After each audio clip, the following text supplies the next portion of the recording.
प्रश्नोत्तरी। गुरुवर नमोस्तु। धर्म के अनुसार जैसा कर्म करोगे वैसा फल मिलेगा, और विज्ञान कहता है जो क्रिया होगी प्रतिक्रिया उसी के हिसाब से होगी। दोनों में अंतर क्या है? दोनों एक ही बात है। जैसा कर्म करोगे, कर्म यानी क्रिया। यदि तुम देख के चलोगे तो कांटा नहीं लगेगा, और यदि देख के चलोगे और बिना देखे चलोगे तो कांटा लगेगा। जैसी करनी वैसी भरनी। कर्म जो बीच में आता है, यह विज्ञान भी इसको मानता है। विज्ञान कहता है कि तुम जैसा खाओगे शरीर में ताकत वैसी बनेगी। यही हमारा जैन दर्शन कहता है, जैसा तुम करोगे कर्म करोगे वैसा तुम्हारा भाग्य बनेगा। इसलिए इस मामले में दोनों में कोई अंतर नहीं। कर्म हमारे यहाँ कोई चीज़ नहीं है। कल का किया हुआ हमारी क्रिया आज का कर्म बन जाता है। इसलिए दोनों में इस संबंध में कोई अंतर नहीं है मेरी दृष्टि से। गुरुवर नमोस्तु। ऐसा कहा जाता है कि शक्कर को हड्डी के चूरे से साफ किया जाता है, तो कैसे पहचाने क्या खाने योग्य है और क्या नहीं? व्यर्थ की हवा उड़ाने से कोई फायदा नहीं। कई लोग धार्मिक मंच का दुरुपयोग करते हैं। किसने कहा कि हड्डी का चूरा शक्कर में डलता है? बहुत बार ये चर्चाएं आई। हमने शक्कर के मील वालों को बुलवाया, उनसे भी चर्चा की। उन्होंने कहा कि महाराज जी ऐसी कोई भी चीज़ इसमें नहीं डलती, और शक्कर तो अनादि अनंत काल की है, कोई आज की तो है नहीं, कोई नया प्रोडक्शन नहीं है शक्कर। गुड़ और शक्कर अनादि काल से है। नहीं, शक्कर नाम मिलता है, खांड तो उसका एक कमजोर रूप है। शक्कर का नाम सारे पुराने शास्त्रों में, संस्कृत में, प्राकृत में हमेशा से चलती आई, अनादिकाल से चलती आई, शक्कर और गुड़। इसलिए ये सब बातें धार्मिक मंच का दुरुपयोग मत करो। किसी भी चीज़ को धार्मिक मंच से किसी की मजाक उड़ाना ठीक नहीं।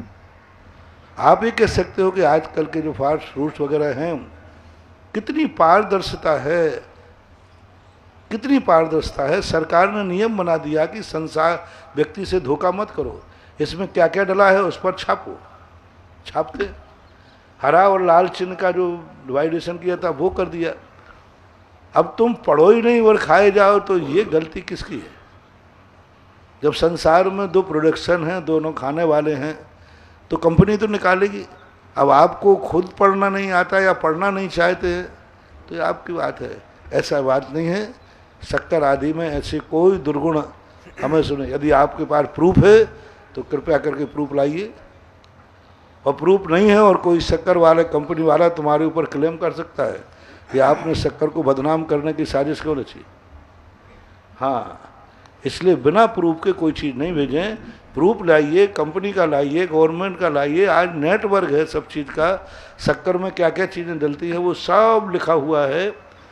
अब कोई विशेष रूप से कोई उसका नया प्रोडक्शन कोई निकालता हो, कोई करता हो, तो उस पर जरूर शक्कर के पैकेट पर लिखा होगा कि इसमें इस प्रकार का दुर्गुण है। ऐसी बातें चर्चा करना उचित नहीं है। गुरुवर नमोस्तु। राग द्वेष के निमित्त से कर्मों का बंध होता है, तो 8 कर्मों में राग द्वेषों का विभाजन कैसे होगा? राग द्वेष जिस निमित्त को लेकर के, भगवान को निमित्त को लेकर तो अलग है, संसार के निमित्त को लेकर के तो अलग है। ज्ञान को लेकर के राग द्वेष है तो ज्ञानावरणी का होगा। दर्शन को लेकर है दर्शन का होगा। मोहिनी कर्म को लेकर अपने पराये के ऊपर से यदि राग द्वेष है तो मोहिनी कर्म का बंध होगा। तो राग द्वेष एक सामान्य संज्ञा है। वो राग द्वेष किस निमित्त से हुआ है, उस निमित्त संबंधी उसको बंध होगा। गुरुवर नमोस्तु। कोई दीक्षार्थी दीक्षा लेता है तब उनके माता पिता बनाए जाते हैं, तो क्या दीक्षार्थी के स्वयं के माता पिता नहीं बनाए जा सकते हैं? मुझे आगम में इसका कोई उल्लेख नहीं मिला। ये परंपरा क्यों चली, कहाँ से चली, मेरे ज्ञान में नहीं है। शास्त्रों में तो कहीं है नहीं। और आचार्य श्री से भी इस बात में चर्चा हुई, बोले क्यों बनाए जाते थे पता नहीं। हमारे आचार्य श्री तो नहीं बनाते। हम लोगों की दीक्षा वगैरह हुई, माता पिता तो किसी को नहीं बनाया कि ये तुम्हारे माता पिता हैं। मुझे लगता है कि उस समय की परिस्थितियां हैं, जिस समय अकाल वगैरह राजा प्रतिकूल हों, तो अब साधु बन जाने के बाद कहीं बिहार कराना है, विपरीत राज्य है, तो कैसे क्या करें। तो साधु की उन परिस्थितियों में देख रेख के लिए किसी ने ये कल्पना की होगी। बाकी ना तो औचित्य है आज, ना बनना चाहिए, और ना शास्त्रों में लिखा है। एक माँ बाप को छोड़कर दूसरे माँ बाप को बनाना कोई औचित्य नहीं दिखता। आजकल कोई अपनी सगी बहनों को छोड़कर धर्म की बहनें बनाते फिरते, और सगी बहन से बोलते नहीं बातचीत बंद, सगी बहन से बातचीत बंद, और नई बहनें बना लेते धर्म की बहन। अरे कर्म की बहन कहाँ गई? धर्म की माँ, धर्म की माँ, और ओरिजिनल माँ को पानी नहीं पिला रहा है, धर्म की माँ। तो ये कोई समझ में नहीं आता है कि तुम ओरिजिनल माँ बाप को तो छोड़ रहे हो और नए माँ बाप बनाए जा रहे हैं। ये कहाँ से क्या प्रसंग है, शास्त्रों में कहीं देखने में नहीं आया। बाकी ये परंपराएं ठीक नहीं हैं, उचित नहीं है, नहीं होना चाहिए।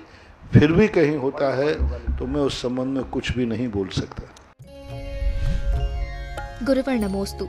आचार्य कुंद कुंद स्वामी ने पंचास्तिकाय में अग्नि और वायुकाय को त्रस माना है, तो इसका क्या तात्पर्य है?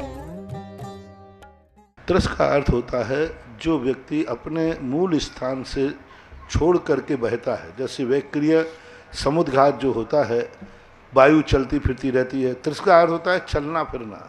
अग्नि भी चलती है, ज्योति होती है, और उस ज्योति की लपट कितनी ऊंची उठ जाती है, यानी अपने मूल स्थान से भी ऊपर चली जाती है। तो ये अन्य किसी में नहीं होता। वनस्पति का कोई हिस्सा ऐसा कट करके फिर आके जुड़ जाए, ऐसा नहीं होता। लेकिन वनस्पति अग्नि की लो तो इनमें विक्रिया होती है। अपने मूल शरीर को ये बढ़ा सकते हैं, घटा लेते हैं। इसलिए उस घटने बढ़ने की अपेक्षा से त्रस की संज्ञा दी है। बाकी इनके त्रस नाम कर्म का उदय नहीं है। गुरुवर नमोस्तु। कोई मरीज हॉस्पिटल में है और वह शांति धारा करवाना चाहता है, तो क्या ऑनलाइन शांति धारा का लाभ उठाकर टीवी पर देखने से पुण्य का बंध हो सकता है? पूरी तो नहीं मिलेगी, कम मिलेगी, क्योंकि पूरी एनर्जी में तो बहुत अंतर है। एक फोटो का आशीर्वाद, एक फोटो का दर्शन और एक साक्षात, लेकिन बिल्कुल नहीं मिलेगी सो बात नहीं है। आप उसको यदि शांति धारा आप टीवी पर भी देख रहे हैं और आपकी भक्ति और श्रद्धा है, तो बराबर आपके पापों का क्षय और पुण्य की वृद्धि हो सकती है। लेकिन जितना सामने का है उतना तो नहीं मिलती। पूर्ण लाभ तो नहीं मिलेगा, लेकिन इतना भी नहीं कि बिल्कुल भी लाभ नहीं मिले। अरे नाम मात्र से ही हमारे कर्मों का क्षय हो जाता है। वहाँ तो तुम चित्र देख ही रहे हो। कभी कभी टीवी के चित्र आदि को देख करके कितने लोगों के भाव विभोर हो जाते हैं। पिक्चर भी आप देखते हैं तो पिक्चर देखते देखते तद्रूप परिणाम होते हैं कि नहीं? पिक्चर में जो सीन आता है वैसे वैसे तुम्हारे अच्छे बुरे परिणाम होते हैं। ऐसा ही धार्मिक चीज़ देखने में आती है तो उसमें भी अच्छे बुरे परिणाम होते हैं। बराबर आपको लाभ मिलता है, देखना ही चाहिए। पेशेंट को भी दिखाना चाहिए और उससे भी कहना चाहिए, देखो अब टीवी पर शांति धारा दिखाई जा रही है, तुम इसको सुनो, देखो भगवान की तरफ, तो भी बहुत लाभ हो सकता है, होता ही है। रमेश गदिया, आजकल कितने लोग ऑनलाइन शांति धारा करा रहे हैं, और वो भी रिजल्ट दे रहा है कि महाराज मैंने ऑनलाइन शांति धारा कराई थी, मुझे लाभ मिल रहा है, बहुत अच्छा लग रहा है और हमारे जीवन में बहुत सुधार हो रहा है। तो ऐसी बात नहीं, लाभ तो होता ही है। गुरुवर नमोस्तु। महाराज श्री, क्या कोई महाराज नदी पार करने के लिए या जल में स्थित जिन मंदिर के दर्शन करने के लिए नाव का प्रयोग कर सकते हैं?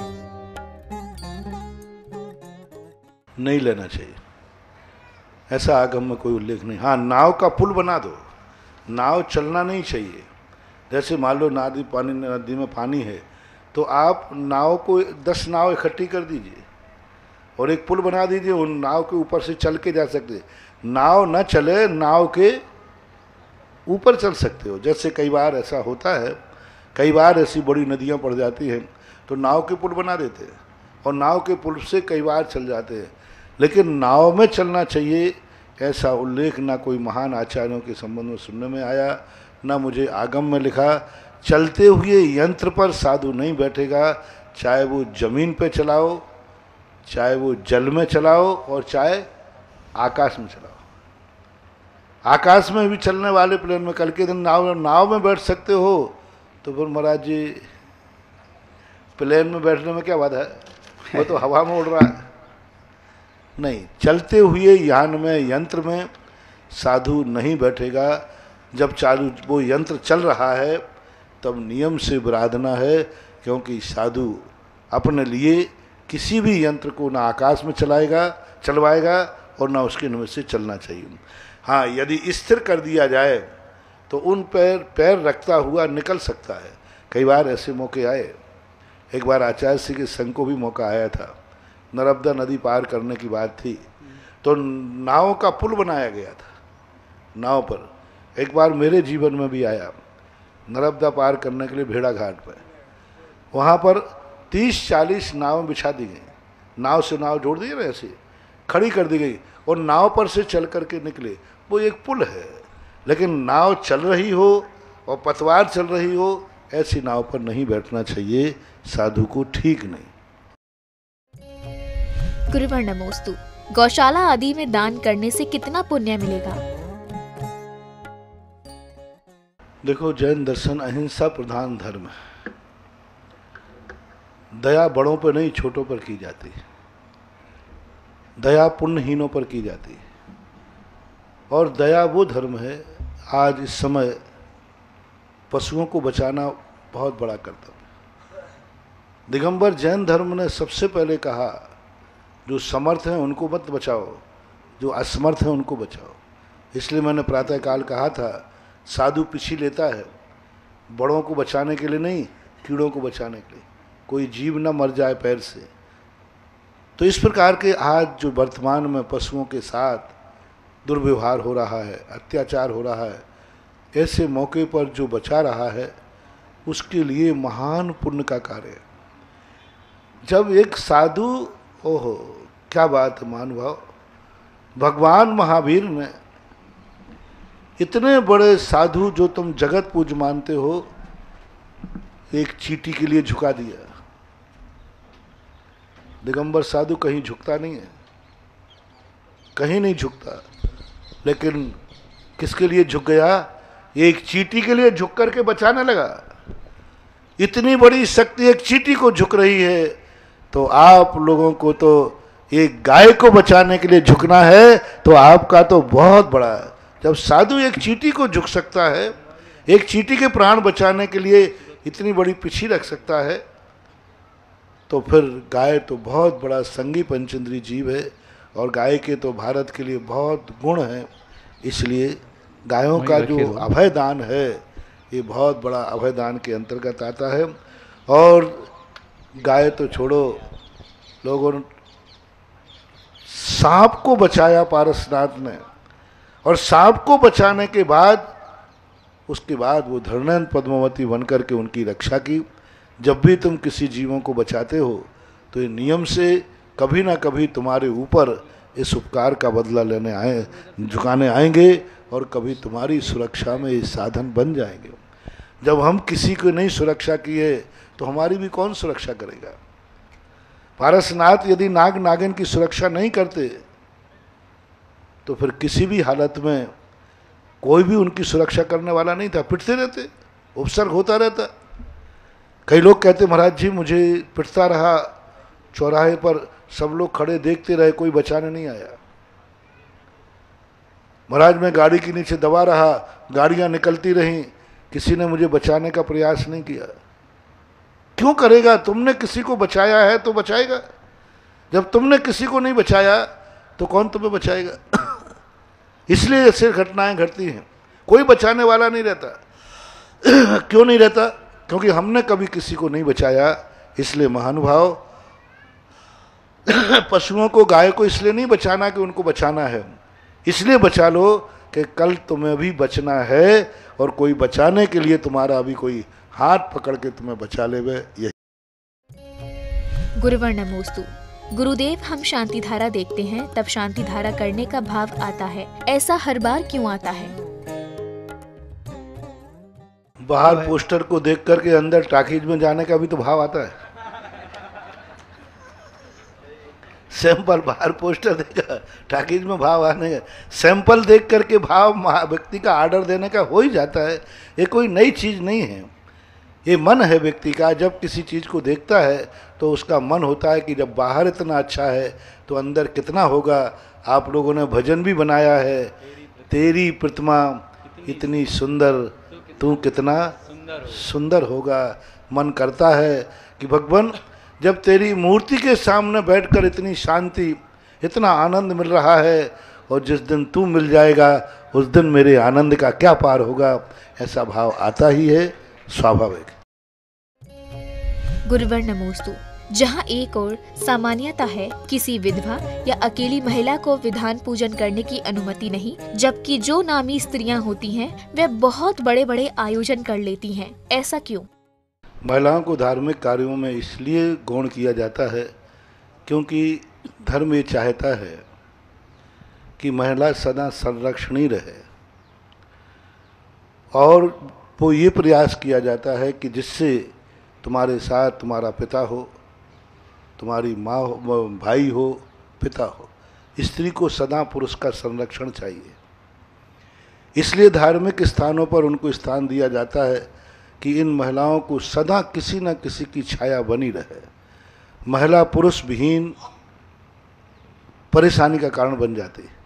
पिता सही, भाई सही, कोई जरूर नहीं कि पति ही सही, पति का हमारे यहाँ ऐसा कोई मतलब नहीं है, लेकिन यदि दोनों के साथ होते हैं तो वो एक अलग से मंगल स्वरूप है। इंदिरा गांधी का जहाँ तक सवाल है या किसी मिनिस्टर का सवाल है, तो नीति ये कहती है कि जब किसी सम्मानीय पद पर बैठ जाता है तो उसका आचरण नहीं, उसका अधिकार देखा जाता है। सोमदेव ने और चाणक्य ने उल्लेख किया, राजा का आचरण नहीं देखना, राजा का अधिकार देखना। यदि मजिस्ट्रेट मांसाहारी है, शराबी भी है, तो आपको खड़े होकर माननीय बोलना ही पड़ेगा अदालत में। तो माननीय आपने उसके आचरण को नहीं बोला, उस पद को बोला है। राजा के लिए कोई सूतक नहीं लगता। क्यों? राजा के लिए, व्यक्ति के लिए लगता है। जब वो राजकीय कार्य से जाएगा तो सूतक नहीं, जब वो व्यक्तिगत जाएगा एक पिता बन करके, एक श्रावक बन के, उसको सूतक लगता है। क्योंकि वो पद पर बैठने के बाद उस पद का मूल्य हो जाता है। यही व्यक्ति जब राजगद्दी पर बैठता है तो मंगल स्वरूप है, और वही व्यक्ति जब राजगद्दी से उतर जाता है तो मंगलता खत्म हो जाती है, क्योंकि वो पद पर बैठ गया है। इसलिए पद का बहुत बड़ा महत्व होता है। वो एक देश का राष्ट्रीय पद है। राष्ट्रीय पद मिल जाने के बाद उसके जो शेष आचरण का अमंगल था वो अमंगल बौना हो गया। राष्ट्र के पद का मंगल जब सबसे बड़ा हो गया। राजा के अंदर दुर्गुण है, उसका उतना अमंगल नहीं है जितना कि राज मुद्रा का मंगल है, क्योंकि उसके पास राज मुद्रा है। तो ये ज्योतिष शास्त्र के अनुसार इनकी परिणति बनती है, और धार्मिक कार्यों में जोड़ने का मूल कारण रहता है कि महिला अकेली न रहे, किसी न किसी पुरुष का संरक्षण उसे मिलता रहे।